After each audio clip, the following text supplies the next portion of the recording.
नामावली का जब गान करते हैं तो शिल्पिल्ले बाई का स्मरण आता है उसमें। सुत बिस दियो पूज शिल्पिल्ले भक्ति रशीली पाई। देखो कितना विश्वास होता है भक्त को, कैसा वो श्रद्धावान होता है। एक राजकुमारी और दूसरी एक जमींदार की पुत्री, दोनों को मित्रता थी। एक दिन राजा के यहां भगवत प्रेमी महात्मा आए। वो संत सेवी राजा थे। महात्मा जन आते रहते थे और महात्माओं का कार्य ही होता है निरंतर अपने प्रभु की सेवा और सुमिरन में मगन रहना। सेवा सुमिरन ये बहुत बड़ी सामर्थ्य है। अगर हम हर समय सेवा और सुमिरन में रहें तो कभी कोई माया प्रपंच हमें परास्त नहीं कर सकता। जहां हम सेवा सुमिरन से अलग हुए वहीं माया का प्रभाव पड़ता है। तो भगवान का शालिग्राम स्वरूप उनके पास था। खूब भाव से सेवा कर रहे थे और नवीन अवस्था की कोमल हृदय वाली ये दोनों सखियां देख रही थी। इनके मन में आया ऐसे हम भी ठाकुर सेवा करेंगे।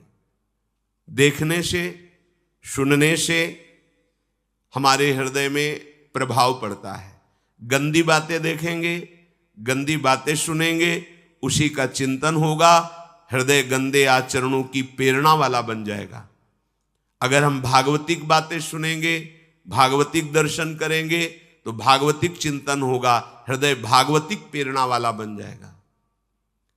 कई दिन संत भगवान रुके, रोज सेवा कीर्तन कथा, सरल हृदया।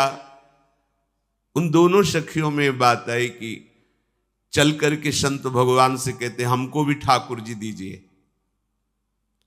दोनों ने चरण पकड़कर प्रार्थना की, गुरुदेव हमारे हृदय में भी इच्छा हो रही कि हमें ठाकुर सेवा मिले। अब दोनों बच्चे ही थे। संत भगवान ने विचार किया सेवा पद्धति में बहुत सावधानी की आवश्यकता होती है। अभी ये बच्चे हैं, कहीं सेवा अपराध न बन जाए। सेवा अपराध भी होता है। उपासना में चलने वाले उपासक को सेवापराध और उपसेवापराध 32 ये 64, इन पर सावधान रहना चाहिए। ये गलती नहीं होनी चाहिए। जैसे आप ठाकुर सेवक हैं, अपने घर में सेवा विराजमान किए हुए हैं। अब जैसे आपको ठाकुर जी के दर्शन के लिए जाना है, जहां तक ठाकुर जी के दर्शन करने के लिए जाना है, हो सके तो पादुका न पहने, नंगे पैर दर्शन करने जाए। यदि आप में ऐसी सामर्थ्य नहीं है किसी कारण से, तो सीढ़ियों में पादुका नहीं पहनना चाहिए। जहां से मंदिर की सीढ़ियां हैं, पादुका उतार कर माथा रखकर सीढ़ी में फिर चढ़ना चाहिए। खड़ाओं या पादुका पहन करके श्री विग्रह के दर्शन करने के लिए जाने में फिर अपराध लगता है। अरे अपने मालिक के दर्शन करने जा रहे हैं, स्वामी के दर्शन करने जा रहे हैं, प्रभु के दर्शन करने जा रहे हैं, तो अपनी कुटिया से और मंदिर तक नंगे पैर जाना चाहिए। ये भावना रखनी चाहिए। भरत जी जा रहे हैं प्रभु के दर्शन करने के लिए, अयोध्या से पैदल ही चले थे, तो सुकुमार चरणारविंद तो बड़े बड़े फफोके छाले पड़ गए थे। वशिष्ठ जी ने देखा, सबने मिलकर भरत जी से कहा पालकी पे बैठ जाइए। तो उन्होंने कहा हाँ, मेरे प्रभु यहां नंगे पैर चले हैं और मैं पालकी पे बैठ जाऊं? उचित तो यह है कि अपने प्रभु के दर्शन के लिए मैं जा रहा हूं, तो जहां जहां प्रभु के चरण पड़े वहां मेरा शीश पड़े, अर्थात सिर भर जाऊं। उचित मोरा सबते सेवक धर्म कठोरा। यहां मैं सर के बल चल के जाऊं पर असमर्थ हूं। तो आप कह रहे हैं पैर में छाले पड़ गए, आप सवारी में बैठ जाइए। ऐसा नहीं हो सकता। तो अपने प्रभु के दर्शन करने के लिए जब जाए तो हो सके, सामर्थ्य हो तो पादुका न पहने, कोई खड़ाऊं चप्पल जूता आदि ना पहने। अगर पहने हैं तो बस सीढ़ी तक ही पहन कर जाए, ऊपर सीढ़ियों के नहीं। इतने सुकुमार मत बनो, ये आग में जलाया जाएगा शरीर, ये गाड़ दिया जाएगा शरीर, इससे ज्यादा प्यार ना करो। अब इतना दृढ़ विश्वास कि ये बच्चे हैं, सेवा भाव कैसे पूर्ण कर पाएंगे? तो उन संत भगवान ने दोनों बच्चियों से कहा, आप कल ठाकुर जी लाएंगे, हम आपको दे देंगे। तो गांव में घूमे तो आसपास गोले गोले से पत्थर मिले, पत्थर लाए 2 और कहा कि ये लो तुम्हारे ठाकुर जी हैं। दोनों को दिया। देखो गुरु वचनों पर और गुरु प्रदत्त सेवा वस्तु पर कितना भाव होना चाहिए। उन्होंने दृढ़ विश्वास किया कि मुझे भगवान गुरुदेव ने दिया, ये भगवान है मेरे। दोनों ने अपने हृदय से लगाया। अब एक जमींदार की पुत्री थी, एक राजकुमारी, स्वर्ण के सिंहासन में, और उनका नाम रखा शिलपिल्ले ठाकुर। शिल मतलब पत्थर, तो उनका तुम्हारे ठाकुर का नाम शिलपिल्ले गोविंद है। दोनों सिंहासन पर रखकर आराधना करती। भाव प्रतिपल बढ़ता गया, नाम निरंतर जप। गुरु प्रदत्त ठाकुर पर विशेष चमत्कार हृदय में प्रकट होता है यदि उन्हीं की नियमावली से चलो। अपने मन से बाजार से खरीद लाए, विराजमान किए हैं, कभी सेवा की कभी नहीं की, वो भी अच्छा है, कम से कम भागवतिक भाव तो है। लेकिन सिद्धि जो प्राप्त होती है वो गुरु कृपा से, गुरु प्रदत्त ठाकुर से। जैसे धन्ना जी को भांग के बट्टे में ठाकुर जी प्रकाशित हो गए, गुरु प्रदत्त। अब ये सखियां जब बड़ी हुई तो इनके ब्याह की बात हुई। तो जो राजकुमारी थी उनका राजकुमार से किसी से ब्याह तय हुआ, ब्याह हो गया।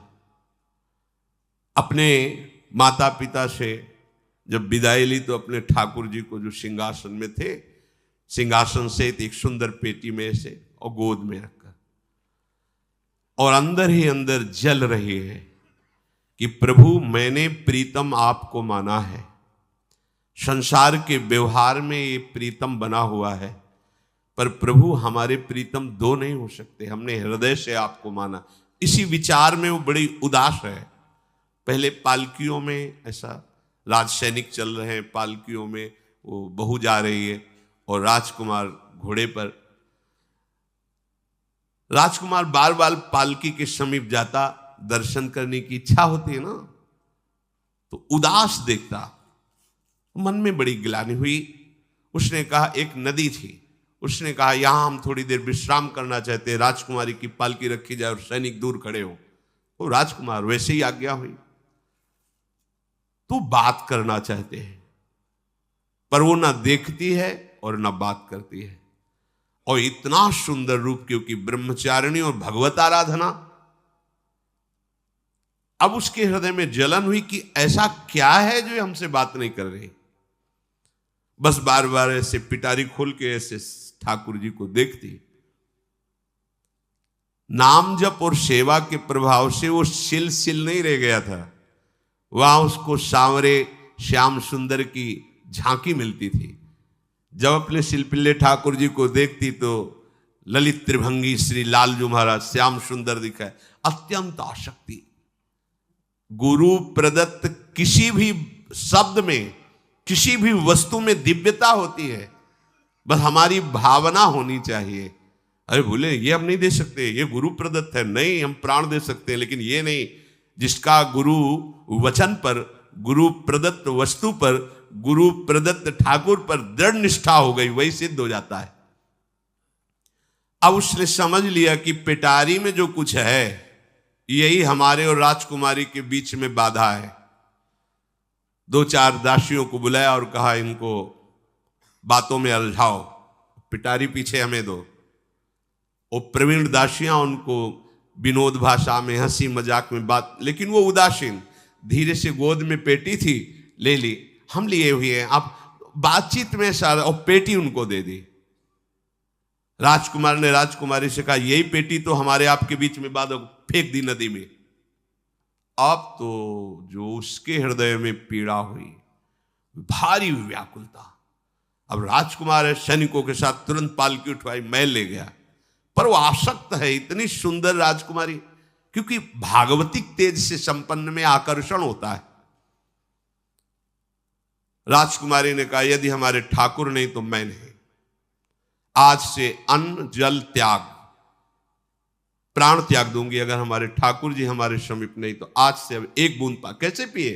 अपने ठाकुर को भोग लगा के पाला है और ठाकुर जी फेंक दिए गए। भारी व्याकुलता, जैसे मीरा जी कहते, दृश्य बिन दुख न लागे नैन, न रात में नींद है न दिन में अन्न जल है, व्याकुलता। अब भयभीत हो गया राजकुमार। पूरा महल इस विषाद से हो गया कि अगर नवीन राजकुमारी प्राण त्याग देती है तो क्या होगा लोक समाज में, कि अभी नवीन राजकुमारी गई, ये लोग ऐसे निर्दयी हैं कि ऐसा व्यवहार किया कि उसने प्राण त्याग दिया। राजकुमार घुटने में आ गया। घुटने टेक कर राजकुमारी से कहा, मैं तुम्हें दुखी नहीं करना चाहता, पर मैं तुमको छोड़ भी नहीं सकता। अब हमें आप वो उपाय बताओ जिससे आप मुस्कुरा दो, आप प्रसन्न हो जाओ। तो उनका, हम अपने ठाकुर के बिना जीवित नहीं रह सकती। यदि आप हमें जीवित देखना चाहते तो हमारे ठाकुर जी ला के दो। ठाकुर जी को नदी में फेंक दिया था। पारिवारिक जनों के साथ राजकुमार उस नदी के तट पर गए और राजकुमारी से कहा, तुम्हें इतना प्रेम ठाकुर जी से, तो तुमसे ठाकुर जी कितना प्रेम करते हैं? अगर तुमसे ठाकुर जी प्रेम करते हैं तो मुझे प्रमाणित कर दो, तो मैं जीवन भर तुम्हारी आज्ञा में रहूंगा। अच्छा, तो तुम ये देखना चाहते हो कि ठाकुर जी हमसे कितना प्रेम करते हैं? हाथ फैलाया और आर्त भाव से पुकारा कि गोविंद, अब आपके बिना मैंने जीवित नहीं रहना। अंदर से जेव ही प्रार्थना की तो जल से सिंहासन सहित सिलपिल्ले भगवान जैसे कोई वायु के प्रवाह में आ रहा हो, ऐसे आए और छाती से चिपक गए। पूरा परिवार, राजकुमार ये देख रहा था। हृदय से ठाकुर जी चिपक, जीवन भर के लिए दासत्व स्वीकार कर लिया और कहा, जैसी आप आज्ञा करोगे। जैसे मीरा जी, जब राणा जी से ब्याह हुआ तो प्रथम मिलन की रात में मीरा जी ने कहा, सावधान, तुम हमारे पति नहीं हो, मेरा सुहाग गिरधर से है, श्याम सुंदर ही मेरे पति हैं। व्यवहार में तुम पति बने हो। यदि हमारी बात समझ पा रहे हो तो जीवन में कभी हमारा स्पर्श मत करना। ये जीवन केवल गिरधर के लिए, दूसरे के लिए नहीं। उतर गए शैया से और जैसे सेवक होता है, बोले, अहो भाग्य, मुझे ये सौभाग्य मिला कि इतनी महाभाग्यवती की सेवा करने का। एकांत में मैं सदैव तुम्हारे शिष्य की तरह बर्ताव करूंगा, पर समाज में तुम्हें बहू की तरह बर्ताव करना होगा, नहीं तो लोग जीने नहीं देंगे। समाज में पत्नी की तरह और एकांत में गुरु शिष्य के। तुम हमारी गुरु होगी और हमसे ऐसा ही बर्ताव राणा जी ने, ऐसा ही उस राजकुमार ने दी। हमारी भागवतिक निष्ठा ऐसी होनी चाहिए कि जो गुरु जी ने मंत्र दिया है, जो गुरु जी ने उपासना दी है, उसमें दृढ़ विश्वास होना चाहिए। हमारे अंदर किंचन मात्र फिसलाव नहीं होना चाहिए। और आगे जो महामहिम सूत्र है, जब तक हमारा मन प्रभु में समर्पित ना हो जाए तब तक पाप होने की संभावना होती है। बड़े बड़ों से चूक हो जाती है। इसमें यह नहीं कहा जा सकता कि हम इतने वर्ष से साधन में लगे, हमसे चूक नहीं होगी, ये तो भूल जाना। बड़े बड़ों से चूक करवा देना माया का कार्य होता है, पर जिनका मन प्रभु को समर्पित हो गया है उनसे चूक नहीं हो सकती। इसलिए जो अगला सूत्र वर्णन किया कि जितने भी पापाचरण होते हैं वो सब मेरे से होते हैं, ऐसा उपासक दृढ़ निश्चय करे। ऐसा नहीं कि पापाचरण भगवान से, भगवान करा रहे हैं। जिन लोगों का एक प्रश्न होता है कि जब सब कुछ भगवान करा रहे हैं, भगवान की इच्छा के बिना पत्ता भी नहीं हिलता, तो जो हम पापाचरण, गलत आचरण, वो भी तो भगवान ही करा रहे हैं। इस विषय को समझना है। आज के समाज का जो मानसिक स्तर है, जब हम त्याग की बात करते हैं कि गंदे आचरण नहीं करने चाहिए, तो जो समझाया जाता है और जो समझ है आज की आधुनिक, वो ये समझ है कुछ ऐसे जनों ने यह निर्धारित भी किया है कि बहुत भोग कर लेने पर फिर समाधि की प्राप्ति होती है। अगर ऐसा होता तो लाखों लोग समाधि को प्राप्त होते, लाखों लोग बिना साधना के। क्यों? बचपन से लेकर के पूरे जीवन तक भोग ही भोग रहे, सब समाधि में पहुंच जाते। प्रायः सबके दिमाग में बात बैठी है कि अगर हम भोग ले तो हम मन को समझा सकते हैं, लेकिन आप बात अनुभव की समझ लीजिए कि आप भोगने के लिए जो ही गए तो मन के गुलाम बन करके गया, वो कभी तुम्हें मुक्त होने का अवसर नहीं देगा।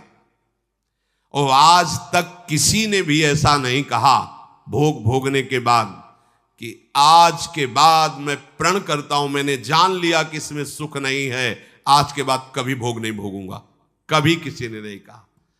सबको इस दलदल में गिरने के बाद सदगुरु या भगवान ने ही निकाला है, स्वयं आज तक कोई निकल नहीं पाया, कोई नहीं निकल पाया। ये ऐसा दलदल है। पर लोगों की भ्रांति रहती है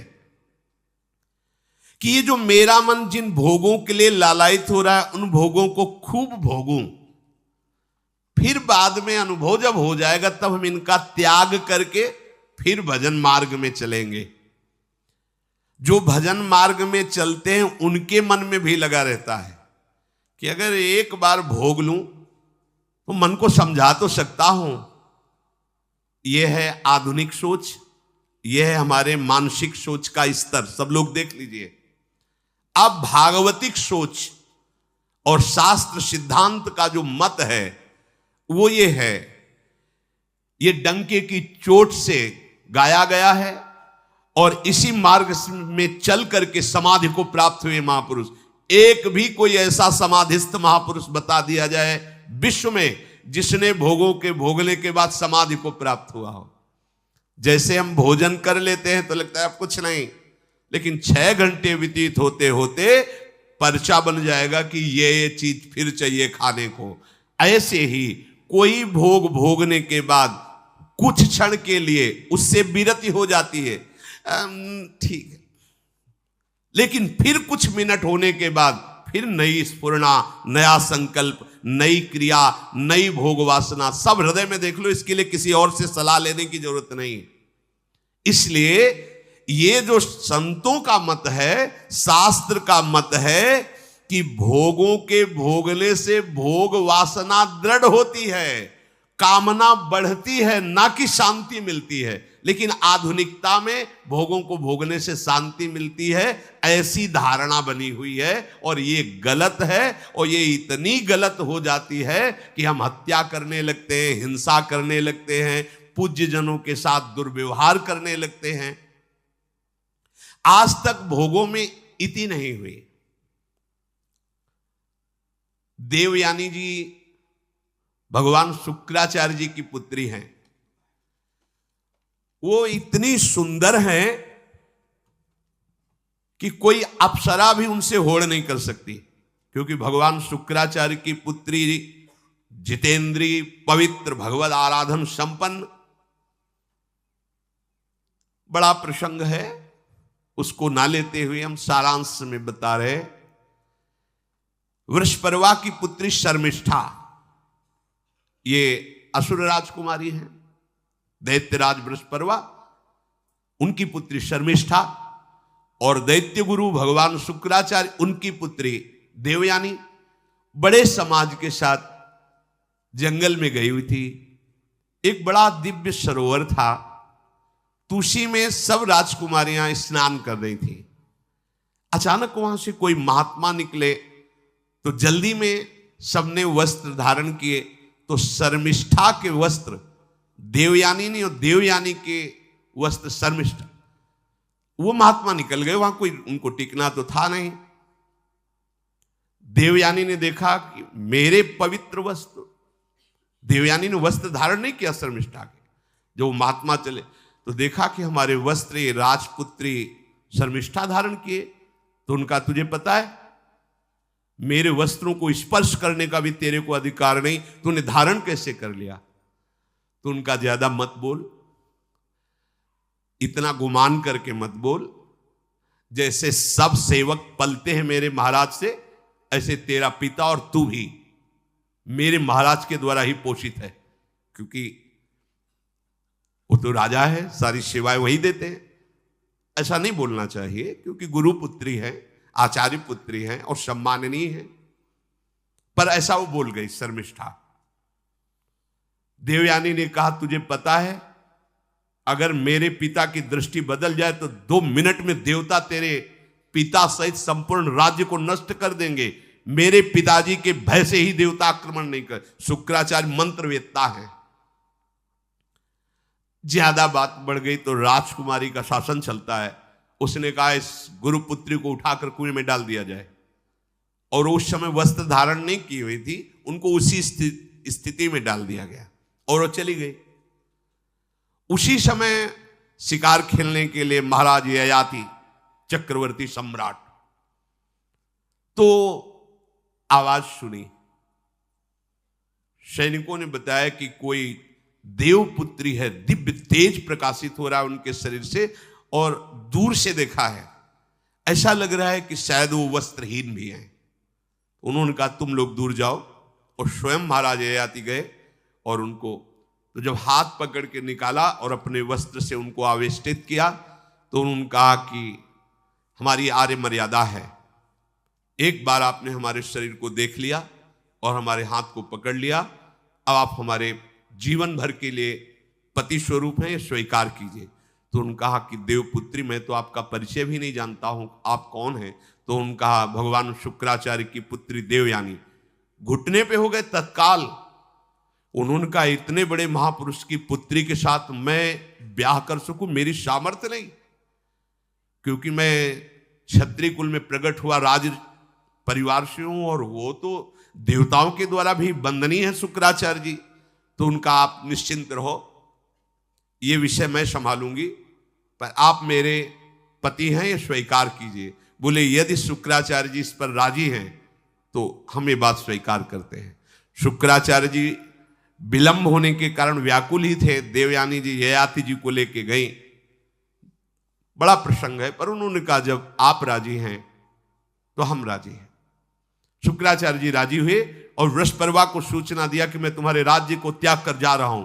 वो तो तत्काल आकर चरणों में गिरे, महाराज आपके बिना मेरा अस्तित्व क्या है, आप कैसे राजी हो सकते हो? बोले मेरी पुत्री को दिगंबर करके कुएं में डाल दिया गया, मैं इस अपराध से बिल्कुल तुम्हें माफ नहीं कर सकती। बोले कोई उपाय? तो बोले देवयानी बोले। तो देवयानी ने कहा तुम्हारी पुत्री हमारी दासी होकर चले तो मैं तुम्हें क्षमा कर दूंगी। बोले बिल्कुल ठीक, तथास्तु। पूरे राज्य की रक्षा के लिए राजकुमारी शर्मिष्ठा को देवयानी की दासी भाव में अब महाराज ययाति के महल पे पहुंचे। देवयानी ने कहा कि ये जो दासी भाव में आई हुई हैं ये सर्वांग सुंदरी हैं, और आपका कभी मन उधर चलना भी नहीं चाहिए, अगर चलेगा तो आप हमारे दंड के पात्र बन जाएंगे। स्वीकार कर लिया और बहुत दूर उनके लिए महल का निर्माण करवाया और वो सेवा में आती रही। कुछ समय के बाद जब देवयानी जी के पुत्र हुए तो वन विहार के लिए अपने पुत्रों को लेकर चली, तो उधर शर्मिष्ठा के 2 पुत्र हो चुके थे, इनको पता भी नहीं था, और वो दौड़ कर आए, ययाति को पिताश्री कह करके आलिंगन किया। छोटे छोटे बच्चे। देवयानी ने कहा कि हमने कहा था तुम्हें देखना भी नहीं है, और ये किसके पुत्र हैं? शर्मिष्ठा मुस्कुरा रही थी।